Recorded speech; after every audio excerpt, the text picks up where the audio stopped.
Welcome to the Geek 101 podcast, 1999 retro review, Galaxy Quest, by Grabthar's Hammer. You shall be avenged. I'm Ariel Rada. And I'm Andy Bowman. And today we are doing one of the best movies of 1999, one of the best sci-fi movies ever, perhaps, Galaxy Quest. So let's get right into it, Andy. There's no news. This is a special bonus episode. But you could take this or I could take it. What happens in Galaxy Quest? Basically, Galaxy Quest is a show modeled, a show in this fictional movie, or a fictional show in this movie, modeled after the Star Trek TV like franchise. The actors from the show are basically running the convention circuit, sci-fi cons, comic cons, and are basically miserable because the lead character, Tim Allen's character, is an insufferable like lead actor, glory hog, blah blah blah. He is joined by famous actors Alan Rickman, Sigourney Weaver, Sam Rockwell, Tony Shalhoub, and a very young Justin Long, and this is his first credited film, I believe.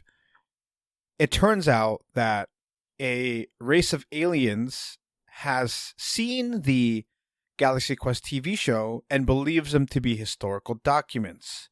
This is an incredibly advanced scientific society, and so they replicate all of the technology they find in the Galaxy Quest show, make it real, and then bring on the Galaxy Quest cast members because they need their help, because they actually believe them to be, Star Trek-esque starship captains and crew.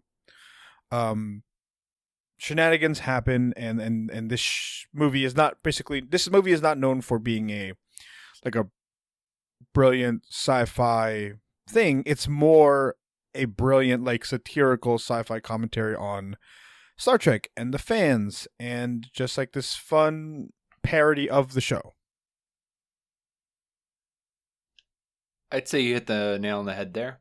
All right. So here's the question we posed to you. What were your thoughts on Galaxy Quest when it first came out, or when you first saw it? When I first saw it, probably 2004 or so, I just thought it was fine. I was like, oh, okay, ha ha ha, yeah, whatever. Oh wow, really? I mean, it was a movie that I saw on TBS. I was like, okay, yeah, this is funny. Yeah, we were both about 8 years old, 8 years old, right, when this came out. Yeah, and we weren't exactly privy to perhaps what it's really trying to say. I really enjoyed it. I probably saw it as a preteen or teen. I definitely didn't see it in theaters or anything. But like you, Andy, I remember really enjoying it. I remember knowing that it's supposed to be a comedy and knowing that it's not serious. But of course the more nuanced aspects of the satire and parody were a little lost on me. But Andy, in 20 years later, what are your thoughts now on Galaxy Quest? This really might be in my top 10 comedies. I think it really does a lot as far as, satire and parody at the same time, mm-hmm. which is something that it's very hard to figure out other films that are actually able to balance, being a parody while also being a satire.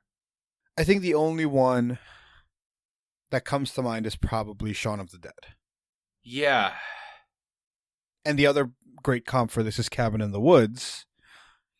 I don't think Cabin in the Woods is a parody. Right. That's the thing. Is Cabin in the Woods is mostly just a deconstruction. Right. But there's so many aspects about every moving part of this that, understanding Star Trek to a certain extent really increases your enjoyment of this, but also understanding the dynamics between the crew, and how fans thought about Star Trek, right? Like the Wesley Crusher character. Which one was Wesley Crusher? Wesley Crusher was the in Star Trek Next Generation was Will Wheaton as the kid. Oh, okay. It's Daryl Mitchell in this one as Right. the Okay. precocious child, and understanding that fans kind of hated that character a lot of times, but also younger fans loved it. So of course there was always a younger kid, and yeah, there's little things like that, or how Captain Kirk or William Shatner kind of went on to go be kind of a dick to fans. Yeah, this show had this weird, incredible foresight into, or maybe not foresight, but it was strangely predictive of like what was going to happen in the future. In 1999, we had no idea that Tim Allen was like a jerk, right? Like, like we had no, There's the whole him becoming a narc in the 80s with his drugs. Okay. I'm just saying, like, Tim Allen was kind of known as a. I don't know the story, but I think in the 80s he got busted with coke and he turned on everybody and Oof. got a lot of showbiz people in trouble. That all right? Maybe they did know. Maybe they just casted him knowing. That's to me a little more impressive.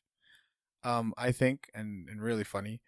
But to me, more so is the Alan Rickman thing, right? Where he becomes so famous for this one character and this one quote, and at that point he had no idea, and nobody had any idea he was going to be that in Severus Snape. Yeah, I really. Alan Rickman is an interesting actor because I don't necessarily see him as a nerd, but he seems to pick a lot of nerd roles.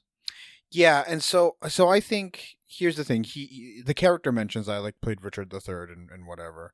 Um, I think it's important to remember that a lot of these like theater actors, when they love dressing up in costumes and doing this thing, and if you have a really well produced and high production value superhero or sci-fi or whatever, I think it can give you that same type of feeling if it has a good script and high production value. Yeah, and one thing to really also say, I make a comment like, oh, he doesn't seem like a nerd. There's a lot of actors that if you listen to interviews of them, all of a sudden like something changes in them when they hear something like I remember Mike mentioning Henry Cavill, like his eyes glimmering with The Witcher. Right, because he's a D&D nerd and a League like World of Warcraft guy. Right. So a lot of these actors, Michael Chiklis is listening to an interview with him, and he just like mentions like, oh yeah, art, and he starts talking about theater and how much he loves the theater, and there's all these interesting things. So it's kind of funny to see a actor who wants to be taken seriously but gets thrown into a role like what is his character's name? Dr. Lazarus. I mean, it's Spock. Oh, yeah. Alexander Dane as Dr. Lazarus. Yeah. So he gets thrown into this, and he starts to hate it because that's what he's famous for, and he views it as schlock. Right. Yeah. It's really, really, really interesting, and I also didn't know that Die Hard was actually his first movie role. Yeah, it's his first on-screen movie role. That's really interesting, and he's so good in that. And it's fascinating, and his voice obviously lends to that character, this character, and Snape and stuff. So I think we're both pretty high on this. Is there anything else about you wanted to touch on about what you think of the movie nowadays? Okay. Well, one thing to really, I think, talk about is the way that Sigourney Weaver's character is treated. Yeah, it's such a for her, right? It's such a contrast to what her historical role is in like sci-fi films. Right, but and to I wouldn't have noticed, and I definitely did notice multiple times viewing this film on TBS that not only is her cleavage way more prominent throughout the movie, like she's the only one who even has her outfit even slightly unzipped.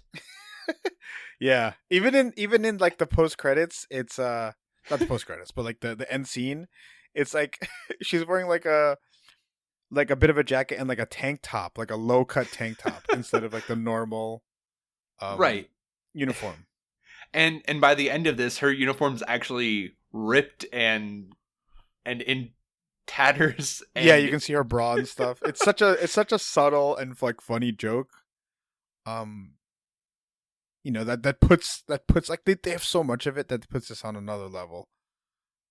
yeah, that was like the big thing that I saw on this rewatch is like, oh yeah, the character who's just there for the sex appeal, like she is in this movie only for sex appeal, but they're also keeping it kind of PG-13, but I don't know. I think it works as satire in this case. And there's this part where she clearly mouths the word fuck and there is Yeah, no they audio cut for it. it. Yeah. Uh, my favorite thing with Sigourney Weaver's character, and we'll get into more of this a little later with favorite parts, is she still has to repeat the robot when they're out in outer space.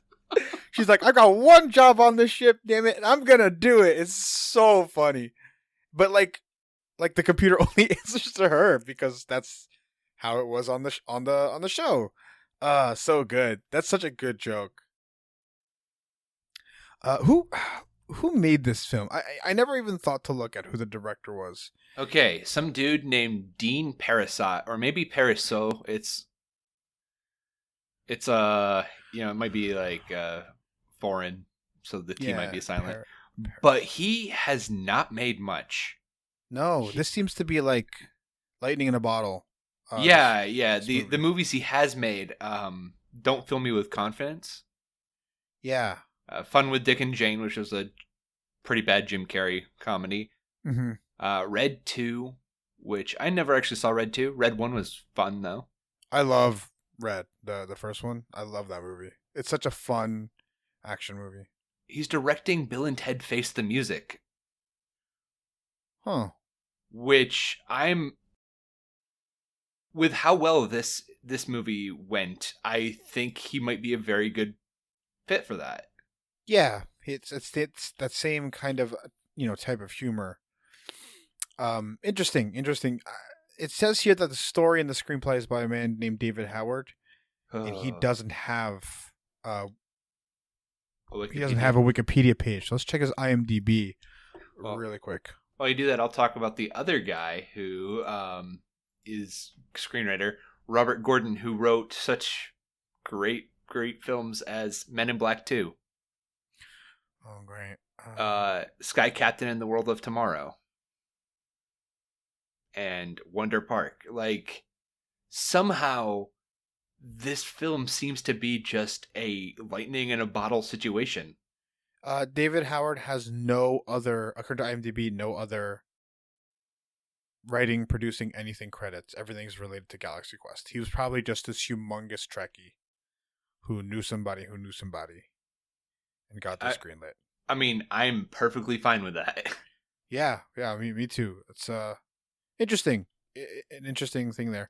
My thoughts on the now. I think that I think this is one of like the best sci-fi movies ever, and I don't know if like in our discussion with Mike, I don't remember if we put this on the list. But it is like it's so brilliant in its depiction of the culture, which is why I would feel comfortable like putting it in the best sci-fi movies ever.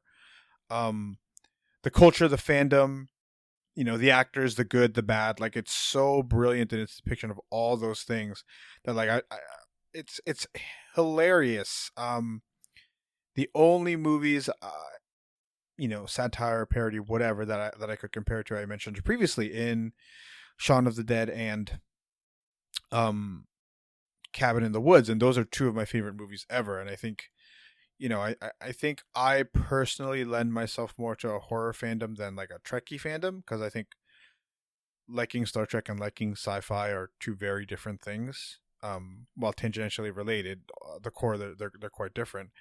Um, but man, this movie blew me away at how smart it's written, how absurd some of the jokes are. Just the fact that the aliens that they're helping, they're like, and like their laughs like, it's such a strange and like funny little bit, but it works and works the even after you're hearing it for like the fifth or sixth time towards the end of the movie. I think this is more a comedy than a sci-fi, so maybe we don't put it on it. But I think you're right. I think if somebody had this and they're like top 10 comedies, you're just like, this it's hilarious, and it's hilarious in a way that truly stands the test of time. Andy, one of my favorite movies is like Ace Ventura: When Nature Calls, and I can absolutely, you know, I can absolutely face the music when people are like, "Oh, that movie's terrible." Like, sure, but I loved it as a kid.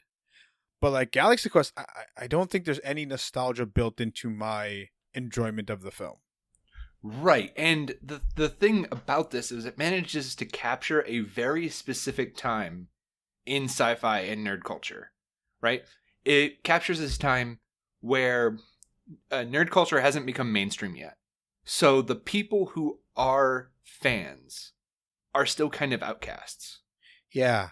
The quality of the show or of the quality of the show Galaxy Quest is cheesy and campy, and it's not meant to be taken seriously, but nerds take it seriously. Right. They take it so seriously that like the actors have to come out and be like, "Hey, it's a show," right? And like we don't worry about that with Iron Man and Captain America. Right. So this works as just a kind of time capsule for that moment in culture in general. I'm curious as to, like, if I showed this to my brother, right, who is 10 years younger than me, like if he gets it. I'd like to. You know what? I'm in a group of like, group chats and stuff like that with people who are not considered, but who are younger than me at like 22, 23.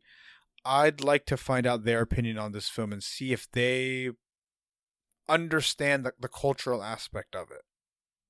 Yeah, that'd be interesting. Listeners, let us know if you're under 22, 23 and you watch this, or if you have kids or cousins or whatever. You know what? Thanksgiving's right up. This is a perfect family movie. maybe not too young, but certainly it's not like an explicit movie. Yeah, yeah. It was apparently supposed to be rated R. I like that it's not rated R because Star Trek. It doesn't Star need Trek, that. Yeah, Star Trek wouldn't be R rated. What is the cultural impact 20 years later of Galaxy Quest? Besides being like having a cast that everyone can bring up and mention somebody and kind of talk about how great that actor has gone on to be, like Sam Rockwell. Justin Long, Sigourney Weaver. Rainn Wilson's in this. Yeah, yeah. Also, Enrico Colantoni, the Mathazar, is amazing in Veronica Mars as Veronica Mars' father. Absolutely amazing. So every time I see him, I'm just like really happy that he went on to get work. He's a really funny dude. I don't know. Like, I feel like this is a movie that is so uncontroversial that you can just bring it up with a friend and just talk about this, and they don't need to be a nerd. This was on TBS so much that everyone's seen chunks of it. Yeah, that's a big thing, right? It's so rewatchable because it's got so many great moments and quotes. Um, I I'm curious as a demographic, but like everybody, even if you weren't a Trekkie, right? And I certainly was not, even though I love sci-fi, it just wasn't my thing. Um, you always knew what those hardcore con-going people were like, and you know, a lot of them, and this is still true, kind of have a disconnect from reality, and you see it in the kids in the thing, you see it in the adults in the movie as well, and that tech, that still exists in the modern day. That's not going to change, I don't think. But yeah, maybe we're cutting the kids short today, Andy. Maybe this is going to like age really well, because those type of people still exist. Now they exist instead for things like Harry Potter and stuff like that. Perhaps not Star Trek, but yeah. If you polled 100 people, Andy, ages 25 to 29, 25 to 30, I don't know why I said 29. We're 29. That's why I said it. Um, what do you think would be the general consensus on this movie? The grade of this film? I think B plus. Okay, I think this is. I think it's an A plus. Like if we're gonna. Oh, I mean, I agree with you. I just feel like maybe next time I teach a class, I'll ask the students if they've seen it. Yeah, that's interesting. I can't do that with a bunch of 12 and 13-year-olds. Yeah, but yeah, but yeah, that's certainly a good idea. Do you think? Now I'm curious. In a poll of the best movies of 1999, does this make many people's lists? I don't think people realize it's 1999. Hmm. I think that's the biggest thing here is that you have to jump that hurdle and make people realize that this was a 99 movie. Okay, I'm currently on IndieWire's website. You can keep going. Okay. I think, especially after reading 1999 best movie year ever, that is hard. Was it on there? Oh yeah. I mean, it's mentioned in the book, but 1999 was just such a big year. I feel like this is going to be on people. If it's not on people's top 10, it would definitely be on their top 15. I feel like this movie, just for the 1 year 1999, yeah, I think it'd make most people's top 10. All right. IndieWire does have it on its top 25. The AV Club does not. I'm looking here on The Ringer. Let's take a look. The Ringer doesn't have it either on their top 25. Wow. They have it at number 43, The Ringer. Well, isn't The Ringer the one who told us that Iron Man 2 was lowered? Oh, yeah, The Ringer's actually like they're a bunch of nonsense. At times anyway. But yeah, it is surprising because I think that this movie really really vibes with the zeitgeist today. For lack of a better word, millennials. Interesting that its cultural impact perhaps is not as high. Like this movie, maybe not as impactful. This is way better than like The Matrix to me. I think this movie's so good. I think this movie's perfect, and The Matrix has a lot of like really dated stuff in it. Right. But the nature of this movie, I guess. Well, yeah. Part of that being like the computer effects being charmingly out of date are appropriate for this movie. Yes. And not so much with The Matrix. But I think another problem here is this is a cult movie, and we are so firmly in the cult of that movie. And not only that, Andy, besides like Donnie Darko, I will try out most cult movies and usually end up really like enamored by them. Like Scott Pilgrim is a cult movie. Most like Del Toro, pre Pacific, not Pacific, whatchamacallit, Shape of Water, like Del Toro movies historically are cult movies, like cult classics. Even something like the Cornetto trilogy is pretty cult classic-y and not mainstream. It took something like Baby Driver to make Edgar Wright's films mainstream, and I think we're all firmly in this type of atmosphere, Andy, or you and I are anyway. What really? Spoiler alert: Scott Pilgrim will be on my top movies of the decade. Oh, mine too. It's to me, it's the best of that year, 2010. It's my favorite of 2010. Well, we'll be discussing that quite in depth. Listeners, get your own top 10 of the decade lists Yeah, ready. let's start promoting that. We'll do that on a nice day in September or December, excuse me. I'm excited. I think we're gonna do like our favorite things of the decade, as many people are wont to do right now. What are your favorite parts of this movie as we wrap up this discussion? Okay. I will remember the moment that had the most impact on me is realizing that all the timers stop at 1. Yeah, that was I didn't remember that coming into this movie, but it really cracked me up when it happened on screen. Yeah, that just it always gets me. I love it from because I love meta textual stuff and I love critiques like there we go. They were never in any real danger because they were never in any danger in the show. Yeah, yeah. It's so funny because like it's so simple, but it also just the show manufactures how long it takes for something to be done, right? But in reality, like it's like no, there aren't like these crazy obstacles to get things done. You just go to the path and you do it, and it takes considerably less time than the 1 second allotment. What I'll give you one, Andy. I love the and the one thing that I usually remember pretty fondly is the pig. Um, the thing that they teleport back on the ship.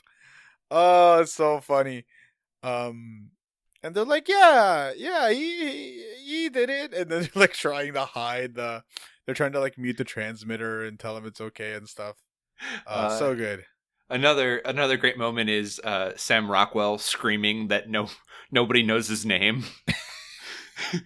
And like that entire thing coming back up about the red shirts and him being a red shirt is just so great.